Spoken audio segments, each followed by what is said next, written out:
and I went to go see Selma. It was supposed to be his first game back on the football team. Can you imagine the vivid array of school colors out in the crowd? They were probably screaming his name, but he went missing the night before, and his mother had to identify him in the back of an ambulance.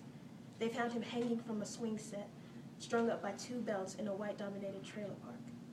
Lennon Lacy's murder was ruled as a suicide. This took place in 2014, not the 1920s, not the 1940s, but 2014. In the Merriam-Webster Dictionary, racism is defined as the poor treatment or violence against people because of their race. Some so boldly say it's long gone or it never existed, but that is by far untrue. Racism is in our slang, our schools, our jobs, the stores, the courthouses, the neighborhoods, and our history. But does it have to be part of our future? I wasn't there when they hung Lennon Lacy by a swing set. I wasn't even born when Emmett Till's body was finally identified, or when they carried the remains of the 4 little girls out of the bombed church. But it still affected me deeply. Maybe it wasn't my father lying dead in the street.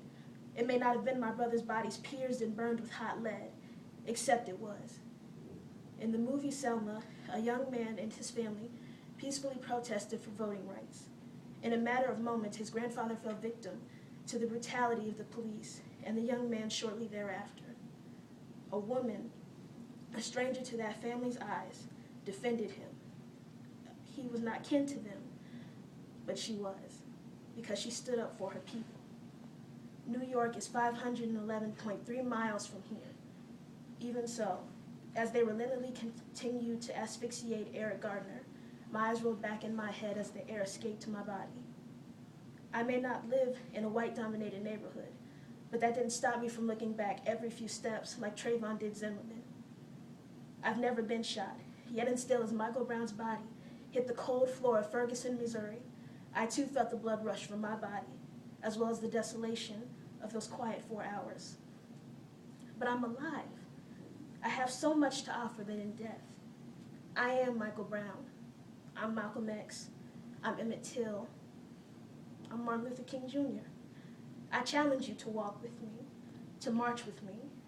Let us march out of the jailhouses and back into our homes. Yes, girl. Let us march out of the unemployment offices and into the colleges and into the work fields.